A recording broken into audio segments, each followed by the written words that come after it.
Okay. Welcome everyone to our WTC oriented Q&A. We're going to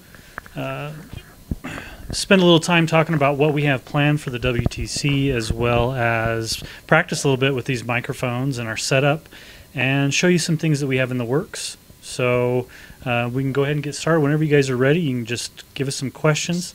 While I'm waiting for some questions, I want to talk a little bit about our interview series. So we, over the last 2 months, spent some time talking to 12 different individuals who are well known in the War Machine and Hordes community, and we interviewed all of them, and then we just released those podcasts today, and they're available for sale. And any sales that happen for those podcasts go to help us go to Poland. You're right. And so those help defray both our travel expenses, and we're getting a couple new pieces of upgraded equipment, which should allow us to provide a better streaming experience as well. So what I'm going to do is I'm going to paste a link in the chat. So if you've not seen that yet, that is a thing that talks a little bit about what we're trying to do and how you can help us out. The headphones, we're going to have to get used to them, because when we record the commentary at the WTC, we're going to have them on to be able to hear over the crowd and hear the players.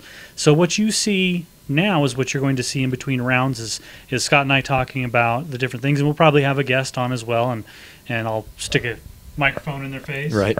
And we'll see what they have to say about their games, and we'll talk about it a little bit. We also have a telestrator that we're getting made. I've actually used it before. It requires us to have a second monitor, which we're working on a little bit right now.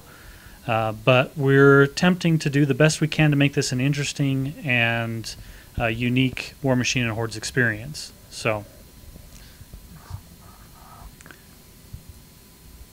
what sportscaster duo do we model ourselves after?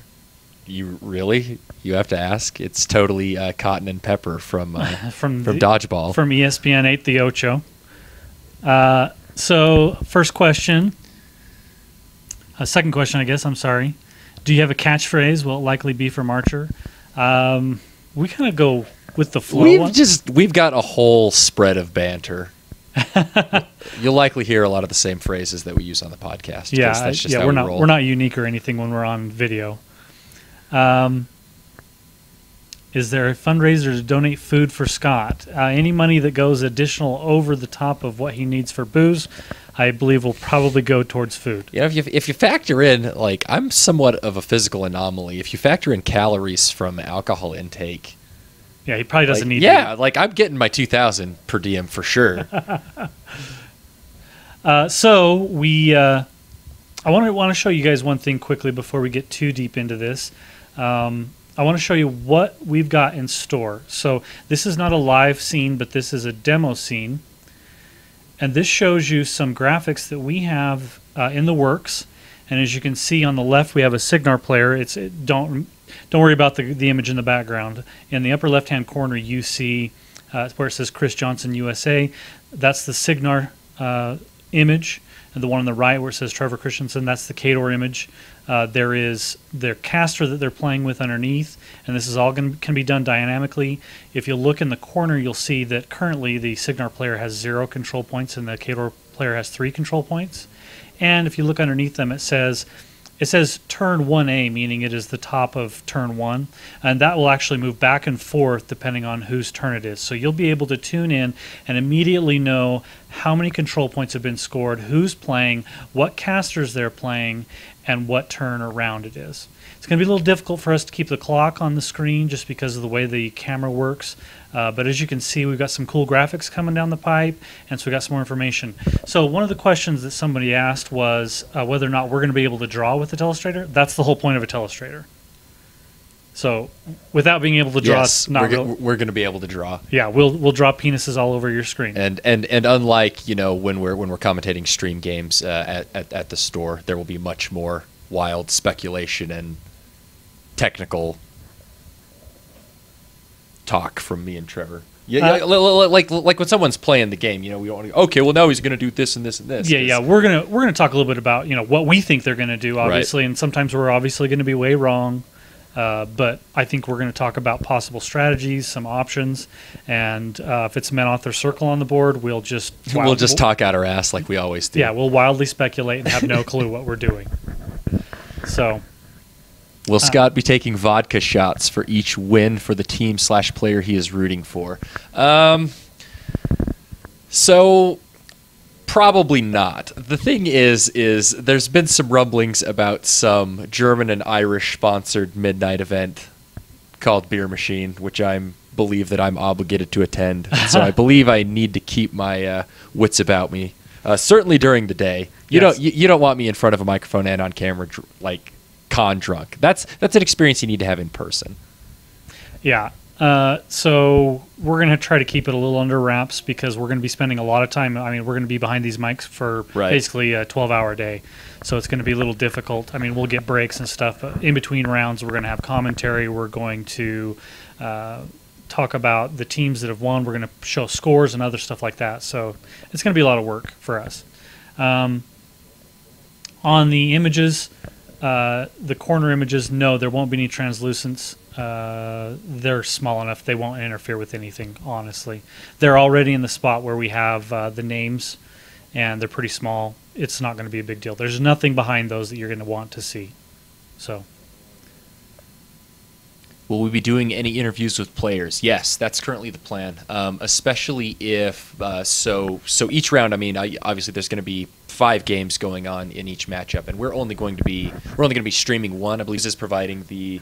They're going to record the other 4. They're going to record the other 4 while we live cast on one of those. And so anytime that game gets over quickly or just there's any downtime, we're going to be at the WTC. There's going to be plenty of people around. We're going to be trying to pull people onto the microphones. We'll probably try to pull a few of the well-known names, some of the teams that are doing well. We'll try to, it'll change throughout the day. We're probably not going to have a plan exactly who we're going to interview, but we'll do what we can. Well, we don't know what games we're. Yeah, we don't know what games we're going to record, honestly. There's a good chance that will be chosen between us, Norbert, and potentially the team captains. No, I don't know if the team captains will be too involved, but it will definitely involve probably Mias on Minis. Sure. So they're going to want to. We'll as a group, we'll probably decide on which teams we're going to record as a group, and then of the 5 games, the team captains will probably talk with us and decide which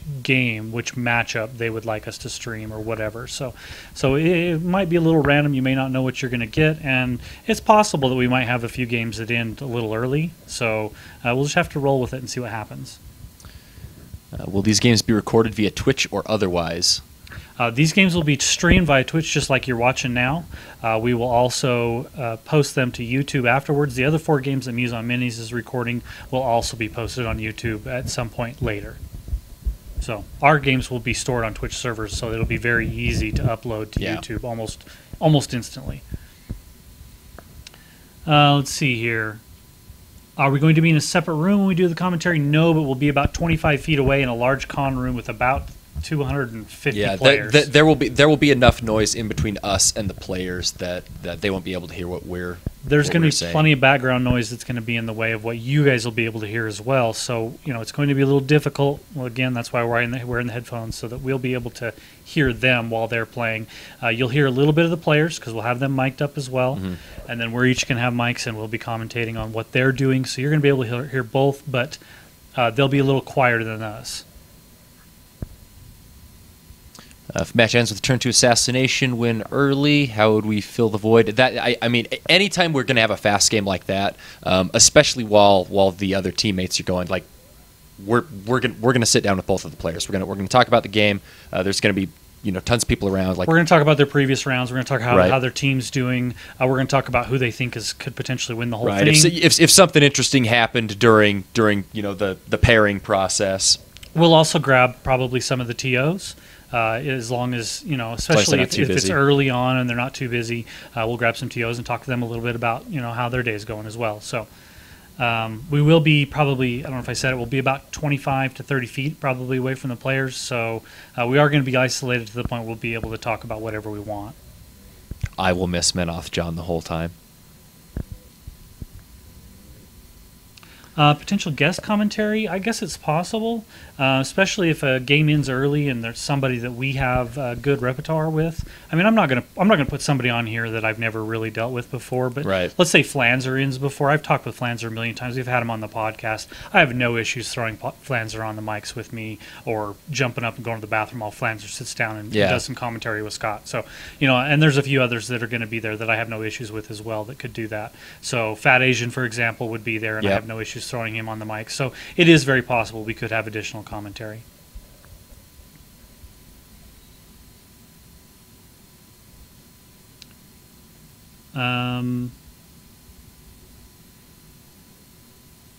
Plans in place for language barriers. Not currently. The closest thing is, I believe, I thought there was like a Swedish team or one of the German teams had one of the other countries had a media coverage team as well.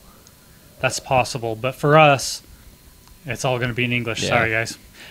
We will have, hopefully, I believe that we have a fan who's a Pole, who is going to help us with some pronunciations a little bit. So hopefully we can do that. But don't expect us to pronounce all the names correctly. Yes, I'm aware of everything that's happened with Twitch over the last 2 weeks on changes to everything. That won't affect us. Everything that gets recorded also on the hard drive of this laptop. So even if our connection craps out on Twitch, I'll have all the information locally. So.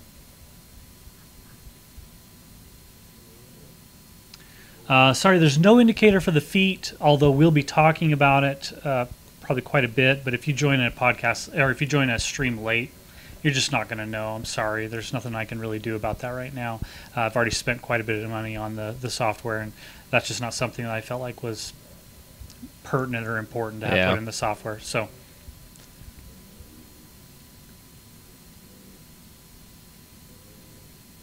The mics are going to pick up that background noise. One of the questions was, noise interference should prevent the players from observing and overhearing us, but will we have background noise? I have sort of tested it because, if you guys remember last year, I ran streams from the IMC, which was only 64-player tournament, which is not the same, but I've done it enough and know enough about background noise to know what you're going to hear. It's going to be noisy.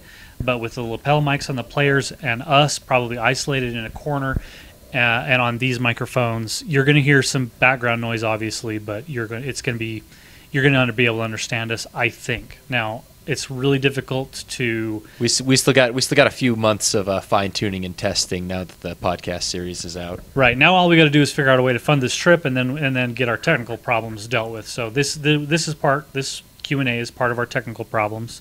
Figuring all this stuff out, and once we get all that stuff figured out, I mean, we got mic flags coming. We'll probably have shirts. We're going to work a lot to make this as professional as we can, and I'm going to do my best on the sound. But we may run into trouble. It may be a little difficult to hear, but we'll do our best. So. Let's see here. Will we be practicing commentary beforehand? Yes. Yes, we've already done so, and we'll do some more. Yep, we commentated a game earlier this week. We definitely have plans to continue to do a little of that. I've been kicking around a couple ideas about other ways we can get practice. I've thought about doing like us commentating yard games in my backyard. Another thing we can do is very easily, if we had access to some YouTube games, we can. I'm pretty sure I can restream YouTube games, and we can commentate on them. So one of the questions was, you said Muse games will be recorded audio only. Is that audio of the players, music commentary, or a combination of both? I don't know. That's a question for Muse, not us. Initially, at least, it'll be audio of the players only. Mm-hmm.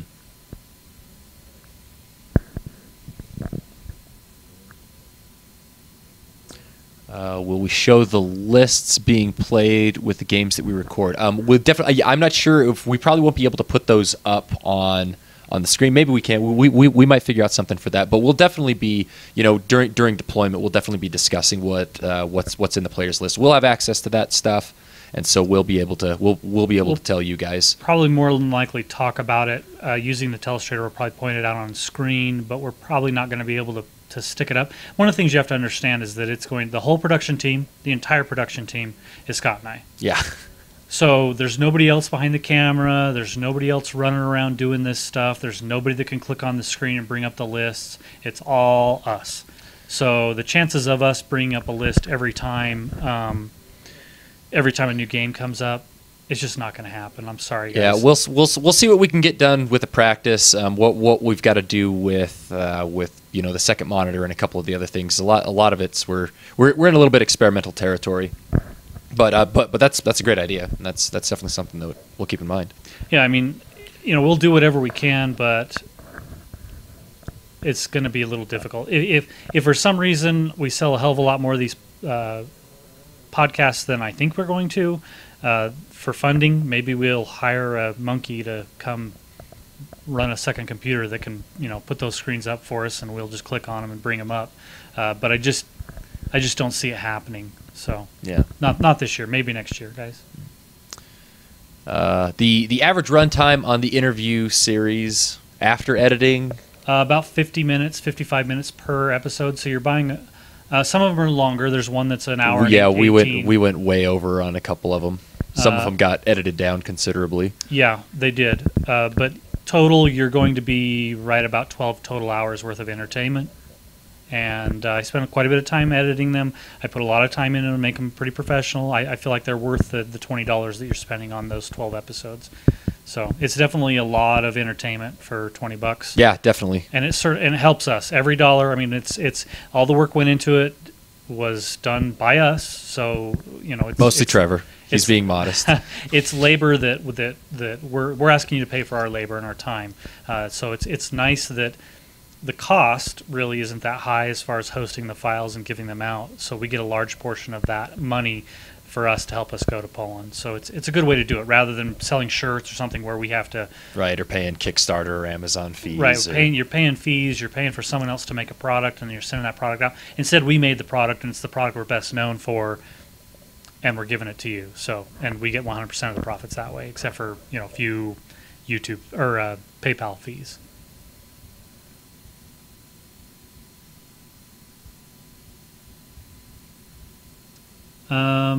We do need some goons. It's true. When I'm well paid enough to have my own goons, yeah, Chain Attack Nation, you'll be the first to know. Yeah, I mean, you are buying the equivalent of like a half year's of Dojo, but listen, don't buy the interview series expecting tech. If there's no tech, it's all entertainment. Yeah, it's all. I guess I shouldn't say there's no tech, but there's. We talk a little bit of tech with Bryn. We talk a little bit with Chili. We also talked a little bit of tech with Nigel Gorman or Stuart Gorman. Stuart. And we talked a little bit of tech with. Trying to remember all of them. I can't remember. Anyway, for the most part, some episodes may or may not contain tech. Right. And the tech that is there is pretty light. Most of the time we talked about the guests and talked about funny anecdotes, talked about whatever just came up. So it's not really, you're not going to find anything groundbreaking in those series other than you're going to find some interesting, funny things to listen to. And I think they're great myself. The WTC is in the first weekend in October.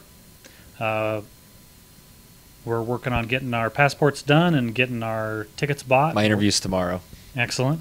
My passport should be in the mail anytime now. I'm sure the U.S. government's working on it overtime. Of course they are.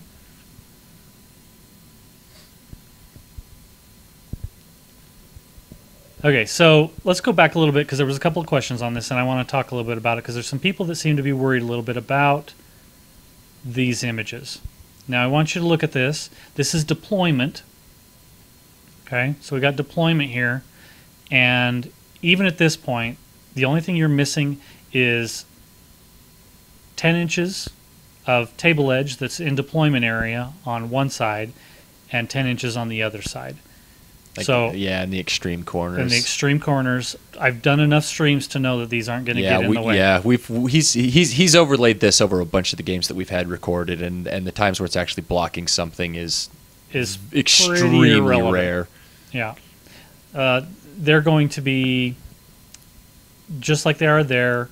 You're once the I need to grab another image. I've got it. I didn't set it up before we began, but if you look at one of these images when the game has begun and all the models are in the middle of the table, those things aren't going to get in the way at all. There's really no need to make them transparent because there's nothing that you're going to be able to see back there that's important. Yeah, and zooming the camera out anymore made it really, really difficult to tell what was going on the table. So we're kind of at where we can get in terms of angle and zoom. Again, we don't have any goons. The camera's going to be static. It can't move too much. We got nobody to move it around. Got nobody to be on a second camera. So you're going to miss, again, just like our normal streams, you're going to miss the top 5 inches, the bottom 5 inches of the board. Everything else is going to be in the center. You're going to be able to see most of the board from side to side. You're going to see a little bit of the players a little bit, but most of the game's going to be in the middle. So, and we're going to be in a similar situation because we're going to be 25 feet away. So if action's going on off the table or off the camera, we're going to have to guess a little bit about it as well. And then that's just the difficulty of dealing with a 2-man crew when the 2 of us are both on commentary at the same time. So while we're running all that. If a fight breaks out at the WTC, will we be running commentary? That depends on if the game we're on is still running. That's true. If the fight breaks out and our game's over, we'll probably pause the interview. We will probably check that out. We might even grab the camera off the table and turn it around and point it into the room and give a play-by-play for the fight rounds. Interview the winner and then watch as they're disqualified and escorted off the premises. Let's see here. I'm pretty sure that I've been told by many people that I am not to spend any time like in actual Poland. like outside of the you might not come back with your kidneys. Yeah, and I'm not sure if I'm going to be a hotel recluse or not yet. Yeah, we'll see. We may not have. We may be just trying to. Yeah, my guess is we're going to be too busy and exhausted for me to get up to any sort of shenanigans. We're going to talk about the matchup process. Yes, I think we will. A little bit is going to be difficult because we're probably not going to be very close to it. We're going to be sitting off to the side, but we definitely, when we talk to team captains and stuff between rounds, we're going to talk about the matchup process and how they ended up with the matchups they got, and we'll even talk to the players after their game's over and say, okay, who did you get paired up against and why did you end up having your captain choose the way he did, stuff like that. Yeah.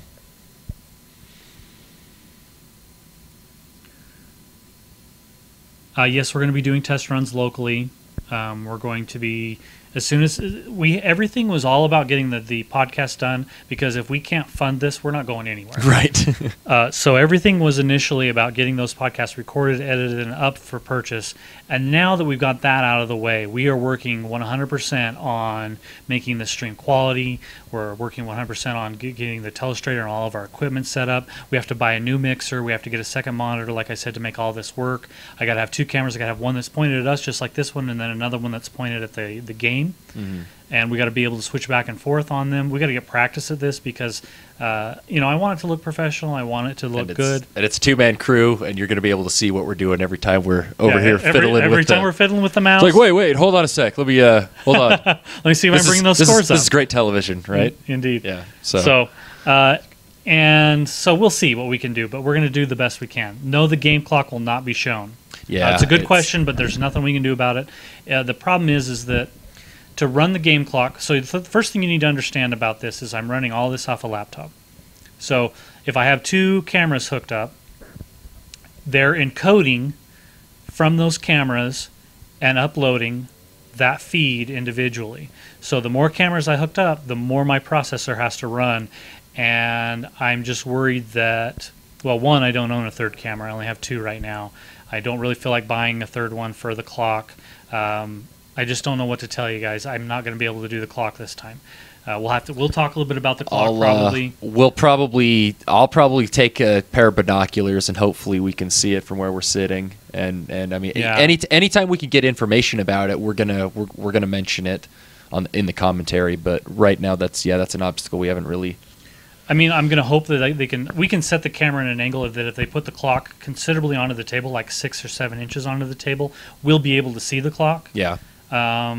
and so you will too. And especially unlike some of the the scenarios with central, the single central zone. Right, I think in most easier. of those cases we'll be able to have the clock on camera. Any scenario that has a kill box, there's a good chance the camera will be able to include the clock. I just can't guarantee it in all games because of the size of the production that we got going on. Because sometimes people play Fenris like you.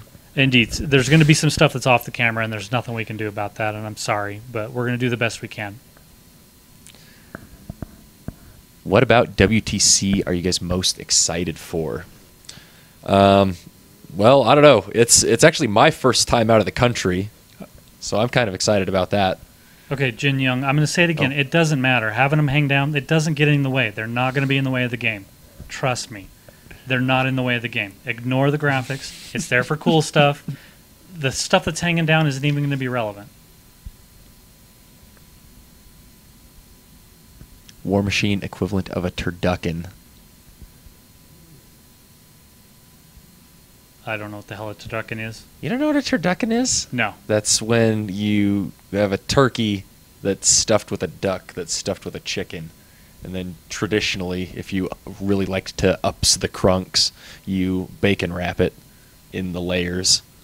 And then you Where just, in the hell do they eat this like, thing? John, I don't know. It's like, what was I forget which intellectual property really latched onto the idea. What's that one like bro eating show?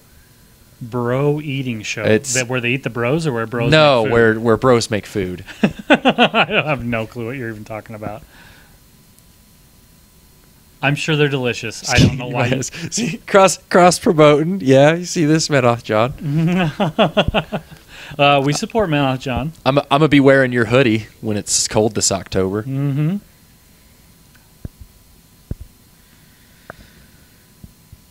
Let's see here.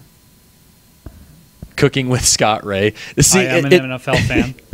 Yeah, So- that's next year. Yeah, that's actually I don't know. Since we started doing this, I got to make a couple upgrades to my home rig, but I want to do a little bit of streaming from my house. You can watch me curse at my computer while I play Faster Than Light. Is my current plan. Oh, Faster Than Light would be fun to watch. Oh, Epic Mealtime. Yeah, that was the name of the show, where they just made just absolutely ridiculous food. Like bacon wrap bacon and Yeah, shit like that. bacon wrap, like they'd make like a bacon weave pizza. I think don't I know. saw an image of that. Yeah, where it's like I don't know. I am a fan of the NFL. I'm a huge 49ers fan. During football season, I don't leave this basement very frequently. So anyway. But I hate the honest truth is I hate the vast majority of commentators. Like they drive me nuts. They're awful. They don't know anything about. Most of them don't know anything about the game. They're almost as bad as radio DJs. There's a few that do know quite a bit. Like John Gruden was very good as a commentator. I loved him. There's a few others, but for the most part, a lot of them have no clue. Let's see here. Do we know who's representing America as far as the team is concerned?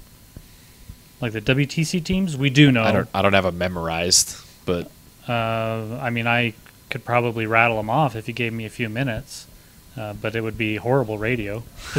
Lots of ums, ands, and let me think. yeah, Google it. It is publicly available. It is publicly available. We know the 10 people. What kind of prep are you doing for janky European tech where they use models casters you're not 100% with stats or abilities? So War Room turns out is a fantastic reference material. Also, I've got kind of a weird robot brain, and once I see something, I tend to remember a lot of the stuff about it.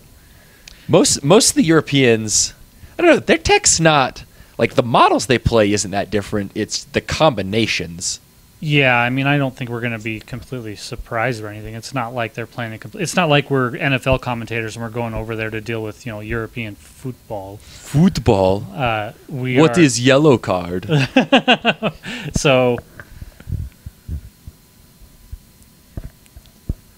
let's see here.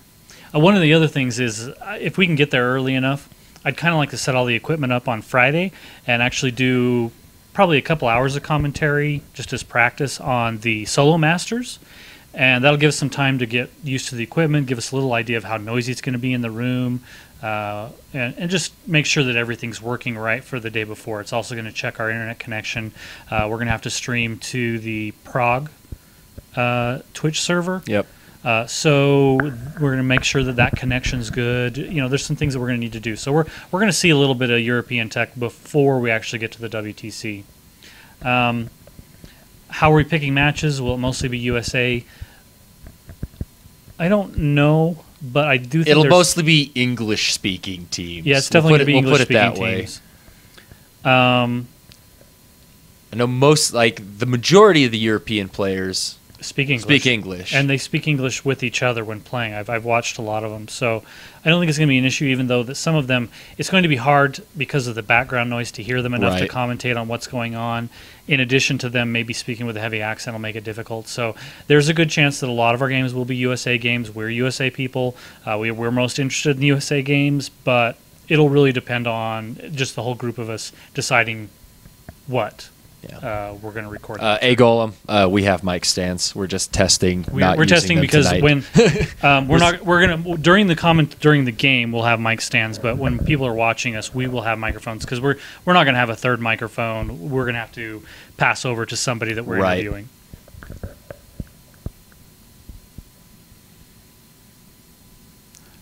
General breakdown of the format for the WTC. Yeah, so basically you have You have 5-man teams. Some countries have multiple teams. Each team has a captain.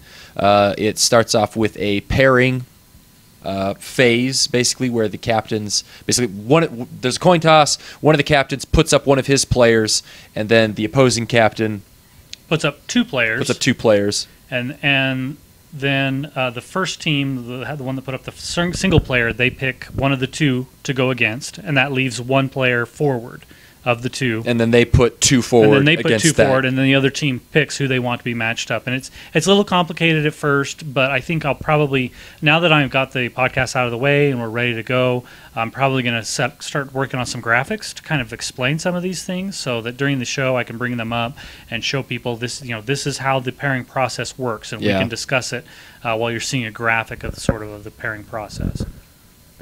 Can we pronounce the name of the town the WTC is held in yet? No. No. On that note, though, we are working on a pronunciation guide, so hopefully we don't butcher too many people's names too badly. Why do Europeans play 42 points and not 50? It's actually more of a German thing, not just across Europe. The reason they play 42 is because it helps reduce net decking, and it makes for an interesting and different game. It became sort of popular and then just kind of expanded from that. The reason why they play it now is not necessarily because it's different or interesting, just because they've been playing it for a while now. So, no, they've not released the Keltari stats, and I don't know what they're going to be. And they probably won't. If they have what I think they're going to have, they're probably not going to replace my Annihilators in my Mordekar list. So, because of the way the Annihilators work. Are there factions that are more widely played in Europe than in the United States? No. Yeah, not really. It's about the same spread there as it is here. There's the Big Five, which is going to change this year. You listen to me now. The Big Five is changing. I don't know who's dropping out, but trolls are coming in. I'll guarantee it. Flavor of the week. It is the flavor of the week. You're going to see you're going to see a lot of trolls there, and trolls are going to be. One of them is going to drop out. I'm going to guess Menoth, and it's going to be Signar, Legion, Crix, Circle and Trolls are going to be the top 5. That's I'm calling it now.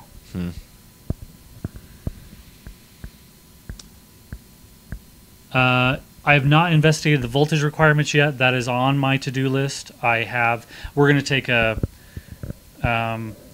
power strip, and I'm going to plug it into one outlet, and we're going to get an adapter. That's my plan. We will see if that's the way it's going to work. I'm going to talk to one of the fans of the show who lives in Poland and is not too far from the venue, and I'm going to get some information from him. That's on the schedule. Again, everything was after the podcast got done. So,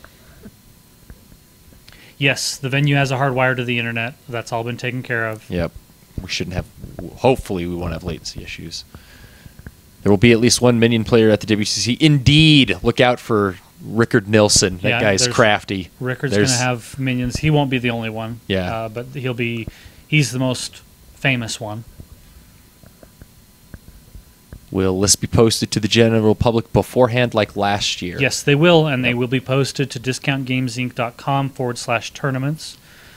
Just like a lot of the other tournament lists are being published right now there. I believe that that's going to happen within the next few weeks.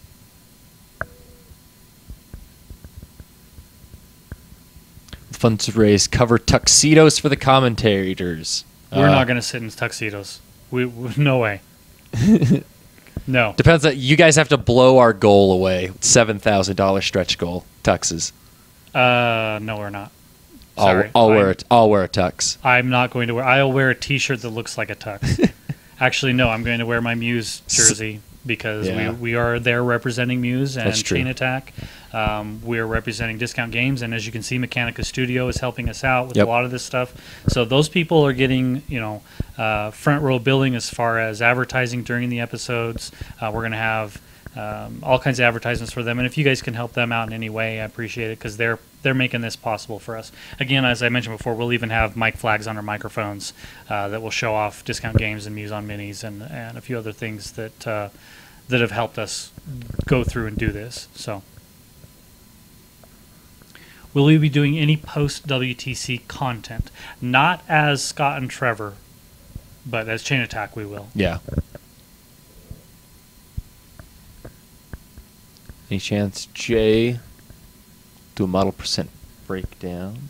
Gosh, I can't. He's got glare on it. It says, any chance Jay will do a model percentage breakdown based on the usage in lists? No, I don't think that's in the works anytime soon. I think you could probably put together a database of that information from what he's posted, but I just don't. The amount of cost that it would cost him to pay his developer to do it and the amount of return he would get out of it just seems like there's no real purpose. Well, and I mean, honestly, how relevant is our last year's lists? I don't know. The meta shifts consistently. It does. I mean, I'm sure people are interested. Yeah. Oh, yeah. Well, But it's more of a, oh, cool, look at those numbers than it means anything. Scoring jersey, exclamation point. Do you want me to go get it? I'll go put it on. What's Jay doing during all of this? He is going to be on a trip with his husband. He's going to Gay Days in Disneyland. It's always the same weekend, and it's always the same weekend as the WTC unless they change the WTC. So he's not going to be going to the WTC anytime soon as a player or as a commentator or anything like that. So the fundraiser meter is on the site. So if you go to that address right there, there's a fundraiser meter on the right-hand side of the page, and it shows how much money we've made thus far. A lot of the money that's there is not from the podcast. We actually had a bunch of people donate money early. Yeah. We had about $600 before we even started the sales of the podcast, but we've made some money out of that too. So we still got some ways to go, but I think we can do it. We're excited. I think it's going to be good. We've made a lot of money in the first day. So yeah, definitely. We've got a lot of support. Do you think the WTC will come to the United States someday? Maybe, but where it's kind of been an evolution of the ETC, I think that it's going to stay over there for a long time. Maybe if Team America goes 1-2. Get it, America. No, I don't think so. I'm going to be honest, guys. I don't think the WTC not. is ever going to be in the United States. I just don't. It's from a travel cost thing. It's so much, like total travel expenses for all the players would be monumentally higher if it were held somewhere besides Central Europe.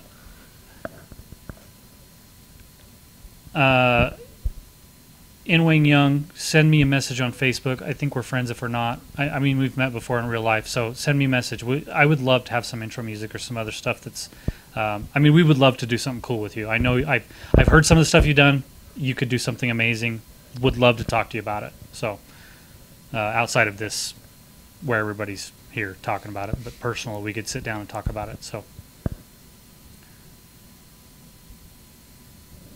I'm going to go grab the Scorn jersey because people have asked about it. Okay. And people want. There was a request for a video review when I first put it up. We're not going to do a video review. A video review of the Scorn jersey. But I will go. I'll do a video review of the painting with Menoth John shirt. The problem is that they're out of print. Yeah, well, it's vintage. I'll sell you this one for $80. I'll be right back.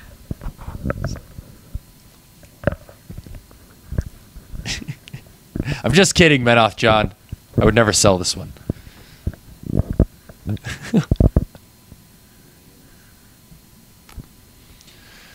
So you guys are quiet. What's going on?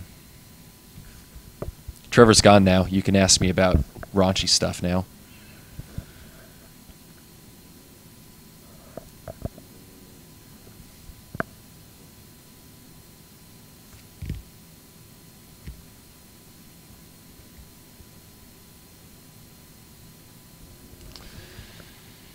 Going to branch into any other factions in the near future. I don't know. The short break that I took into Menoth really just made me appreciate Crix more. I have been scheming a little bit on maybe, if I do, it's going to be mercenaries, but that probably won't be for a while. I'm having a lot of fun with Crix right now. I really like the list that I'm playing right now, and I've got a lot of ideas for other things should I get bored of my current grouping.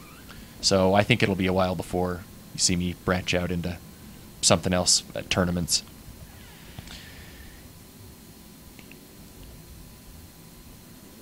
Hi, Bryn Holdstock. Do I think Trevor will bring his own salt to Poland? I don't know. Maybe. Depends on how much room the recording equipment takes. Will Thornfall Alliance ever be good? I'm actually hoping secretly that both Minions battle engines are super over the top. I hope they're both gangbusters.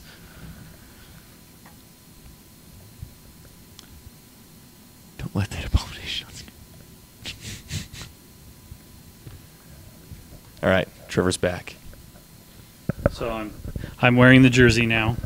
I will stand up so you can see the front here, and then I will turn around so you can see the back. It's very pretty. Indeed. It's very comfortable as well. Are we bringing models to the WTC? No, we're not. Yeah, we're not going to be able to swing that, unfortunately. Yeah. Sorry, guys. There's too much crap that we have to pack, and the last thing we want to do is have to worry about... this is an XL. We don't want to have to worry about just... It'd be one more thing to keep track of that we probably aren't going to have any time to use anyway. Right. So if we have time and somebody wants us to play games... Somebody there will let us borrow models, somebody's going to have to let sure. us borrow models. So yeah, so maybe some late night stuff.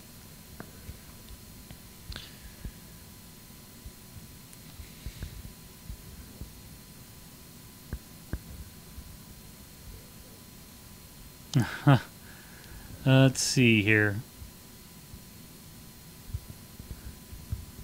He should bring Dominar Eeyore. I probably could do that. That's not an issue. He's small enough that I could probably fit him in my bags. He sits next to my computer right now. I'm actually going to go grab him.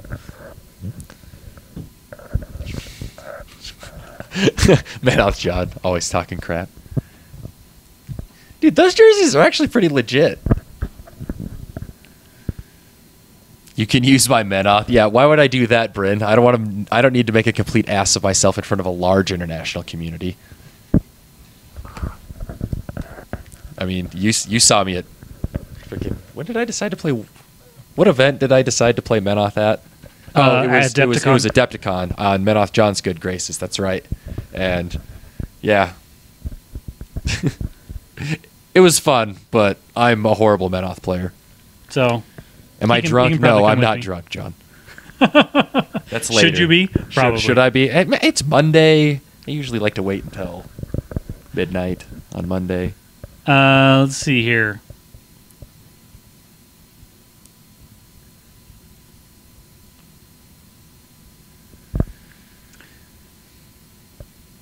Oh, and one of the coolest parts about my jersey is that the fulfillment company that does these shirts for Privateer Press accidentally sent me 2. So I got 2 for the price of 1. Really? Yep. They want to see Eeyore, Trevor. I showed it to him. Well, Want to see it again? There's more requests for Eeyore. All right. Give him the full gallery spin. I've got pictures of him online. I mean, if they haven't seen him, that's because they don't know where to look. Ask me later. I will show you. I have pictures on my Twitter account. I have pictures on my Facebook. They're all public. You can see them. So there's plenty of pictures of it. It's awesome. I would love to bring it so that Parr could see it fully painted. Who do we think are the favorites this year? That's a pretty good question. I know that Germany was pretty salty about not taking it home. I think they're gonna. I think Germany's obviously a heavy favorite.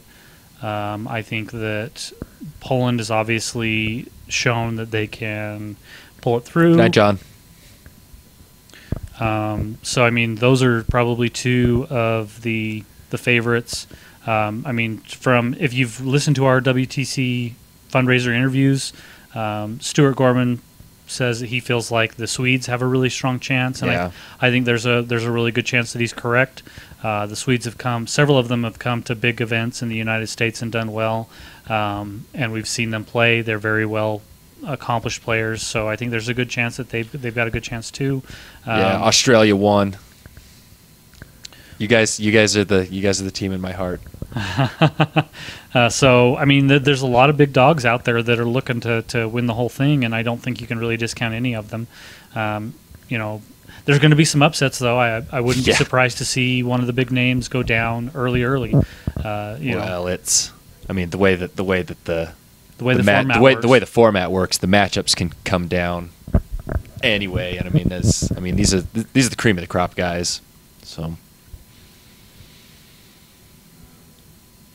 50.2 list DNC. I'm not sure how DNC works at the WTC. No, there's no DNC at the WTC that I know of, unless that's changed somehow. But no, there's just you have 2 lists and you can play either one, either any round. You can play the same list every round, as far as I'm aware.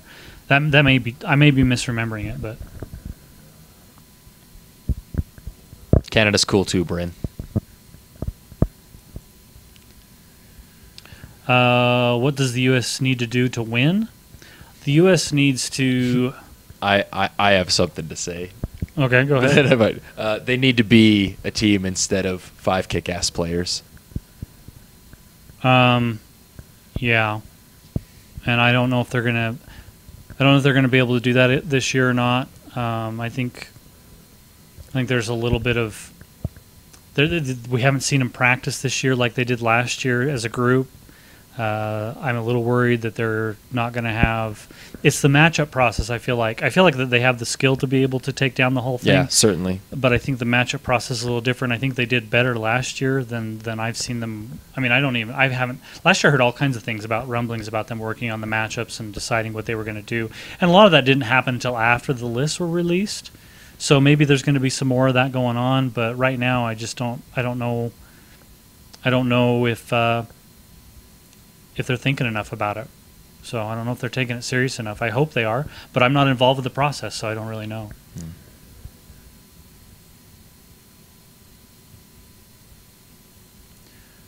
Will we be taking requests to get specific people to interview? That's all going to be. It's going to be a very organic process while the event's going on. There's going to be a million people running around. We're going to be running around constantly, just trying to make sure that we're not holding up the event by getting our equipment set up and getting our stuff switched over to reflect who's actually playing. It's we're going to try and get. Obviously, anybody who we know that is free, we'll obviously put them on camera and stick a mic in front of their face for a few minutes. But outside of that, it's gonna depend a lot on what happens day of. The biggest issue about specific people is we don't know them. We're going to an international community where we know a handful of people. Right. So getting people to come over and interview with us may be a little more difficult. It's going to depend on who we meet while we're there, and just how we're able to play it out. So, are we going to take requests? That really is going to depend. We've got, I don't know, 40 or 50 people in this chat room right now, and it's a little hard to keep up with some of the stuff that's going past, and that's when we're paying attention directly to it. So whether or not we're going to be able to take requests that day of, I can't say. If we get tons of people and it spams past our screen constantly, asking for an interview with whoever, then we might be able to chase we might be able someone to swing down. that. But there's a good chance that we're going to miss some of the chat going by. So, and again, we got 2 people on the production crew and a whole lot of things that we have to cover at one time. Yeah. So, do you think that the more aggressive style is a benefit in team play as opposed to the typical convention style, since you don't need to go undefeated to win the match? I do think that it. I do think that plays a little bit into it. Like, you can go for, if you go for 5 coin flips, and you get 3 of them, you move on to the next round. Yeah. Well, I think just where I think in most of the team formats, especially when you're looking at a 5-player team, even when you compare it to a 3 or a 4-player team, I think you can afford to be more aggressive at taking like north of 50% assassinations that you maybe wouldn't take in a tournament scenario where you've got to worry about keeping your dance card clean. But in a situation where it's 5-man teams, it's pretty, if all 5 of your guys have a 60% assassination and they all shove there, yeah, you're looking pretty good. Yeah. If you got 60% chance, there's a good chance that you're going to get 3 yeah, of 5. yeah, I definitely think that in team formats, particularly with 5-man, is your necessary percentage for an acceptable assassination is going to go down. I also feel like, though, that if you can anchor with one guy guaranteed that's going to play the whole thing out, right, that he's going to win. If you can go into every match knowing, okay, well, Pagani went 5-0 last time and he's going to do it again this time, right, that means we just have to win 2 other games. We don't need to win 3 because we basically got that one wrapped up. So there's a little bit to be said on both sides, although I do know that, some of that surprised the American players a little bit because they hadn't played in this style of format before, and that does affect the format quite a bit. Yes, Golem, we showed off those graphics a little bit. We are going to be able to show the players, and we have graphics during the stream for the players, the casters they're playing, what faction they're playing, and what the current control points are at. Yeah, it shows all that stuff. And the best part about it is, so with OBS the way it currently is, which is the software used to stream, you will manually see us change things. So, for example, I'm going to show you guys what it would normally look like. So right now, you see our names at the bottom. If I go in and I change my name, you can see me remove letters and see me mistype my name and then go back and spell it correctly. So the issue is that while we're live streaming is that you get to see that. You'll be able to see that. We don't have a team of geeks in some production room. Well, no, you're not going to see that now because what we have is a set of software that we got set up, and I'm going to show it again. On the software, we can enter a list of players, it already has a list of casters in it, has a list of factions and everything, and we change all that stuff in the software, and then we hit go, and it automatically changes to those things on the screen. So you won't see us editing them. It will look more professional than that, and that's one of the things that I'm having done. It's already done, actually. We're just working on the graphics. So the system that you're seeing right here that puts up the names, the casters, the factions, the control points, all that stuff, it's already done. What's not done is the graphics that you see, the faction-specific graphics. So Chris Johnson of Mechanica Studios is working on those currently. He's the one that does all the graphics for War Machine Weekend, and he's an amazing guy. And you guys should buy Mechanica Studios trays because they're awesome. Tournament trays are amazing, and he supported us through this whole thing. And he's the one making those graphics. From what I've seen, he's done the outlay of all the War Machine factions. He's done the color in Signar and Kador. He's working on the rest of them, and then he's going to move on to the Hordes factions. They should all be ready by the time we go there. But the background core software, the stuff that adds the names and stuff, that's all done, so that we just have to hit the button and it will change on the fly. So when somebody scores a control point, I'll reach up with the mouse, click one control point, hit change, it'll change on the screen. So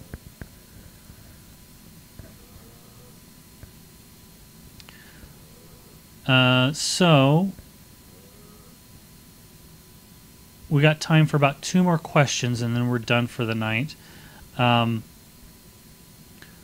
Let's go with that question. With that being said, would you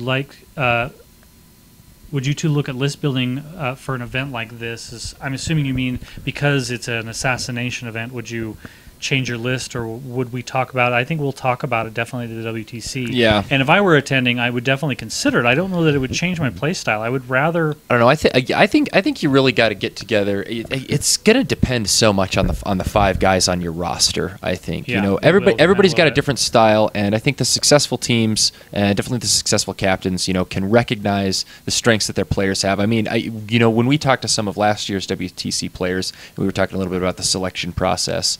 It kept coming up where,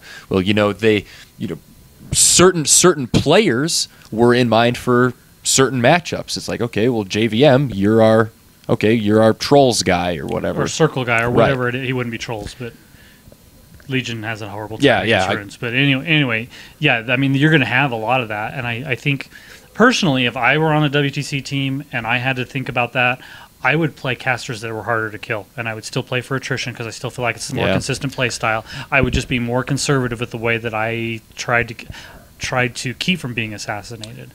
I think I would probably in 2-list. I'm a really crappy 2-list player. I'm kind of with Trevor. I'd probably err a little bit more on the side of survivability. I'm a little bit more attrition minded as well, but I think that I'd be really tempted to play like a pairing, a survivable pairing with a really strong assassination angle, like Scar 2 Witch Coven. Jason Belsha asks, if you landed a role in the WCC, what would you yourselves bring? That'll be our last question of the evening, and that's going to be a little difficult. Wow.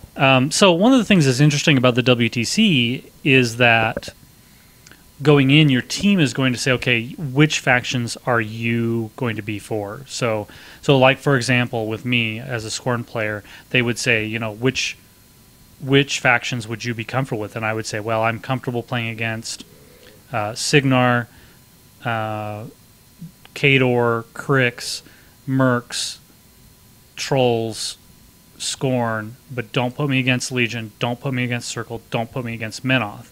And then I don't have to worry about my matchups in those factions. I don't have to worry about playing I don't have to worry about playing a list that deals with Harby. And that I can just throw that out the window and say, okay, well, as long as the captain's good with it, he's never going to put me up against a Menoth player. I'm never going to play against Harby, and I don't have to worry about that. So my list would be really heavily. I think I would probably play Xerxes with probably 2 units of Satrati type of brick that I would play, that I'd be willing to drop against, the Signar player, the Rep player, and I would build 2 lists and I don't know what I'd build, but I would definitely build according to what the team wanted me to do, what factions I needed to cover.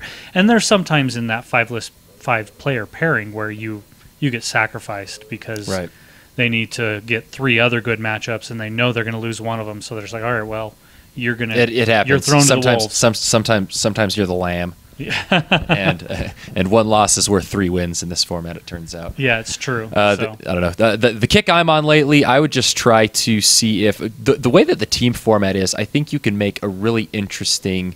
Put your opponents in a really interesting position if you play 2 lists that are fundamentally similar, but have key, matchup specific differences. So, for instance, I think right now what I'd like to play is of Enithrax, is that? Yeah, something like that, or play 2 heavy reanimator lists, like Gorshade 2, Gorshade 3, or like a P. Right, or like P. Denegra, Gorshade 3, and both of them have a bunch of reanimator. Something like that is probably what I'd feel most comfortable playing right now in a format like this. It's a style of list that I'm really starting to enjoy. Yeah, and it's definitely, the whole format causes really interesting, weird. Yeah, it's like you see the tried and true stuff, but it's the way that you see it is different because it's an interesting 2 list. You'll be like, you'll see 2 list pairings that you'd never see at like a 2 list. Right, you're never like a 2 list event. It's like, wow, that's got huge matchup holes, but you don't really have to worry about that. You don't have to worry about that because your captain's not going to put you in those matchup things unless you're being thrown to the wolves. Right. most of the time he's going to, when they put up 2 players and you pair up both well against both of them, he's going to pick you in a situation where you get what you want. So, I mean, the whole point of the 5-man pairing up in the WTC is to try to force bad matchups and to try to dominate particular matchups. And it's a lot of the game in the format is played in that selection and recognizing favorable and unfavorable matchups and being able to use the selection process to outmaneuver your opponent. There's definitely a layer there. Yeah. Well, thank you for tuning in. I really hope that you take some time and buy our WTC interview episodes. It's worth it. It's well worth it. I think that they're hilarious. I think they're really good content. I think they're well worth the money. And especially if you think about it as you're sending us to the WTC to get more coverage of that, that's the other price you're paying. And I understand that you're carrying the weight of the entire community when you purchase, and other people do not. But we appreciate it. We really do. So please help us out. We appreciate it. So have a good night, gentlemen. Good night. Thank you very much for supporting us. If there are any in there, I'm assuming there's probably not. There's maybe a couple. One or two. There's one, I think. Okay. Excellent. Well, thank you, ma'am, whoever you are, for supporting us.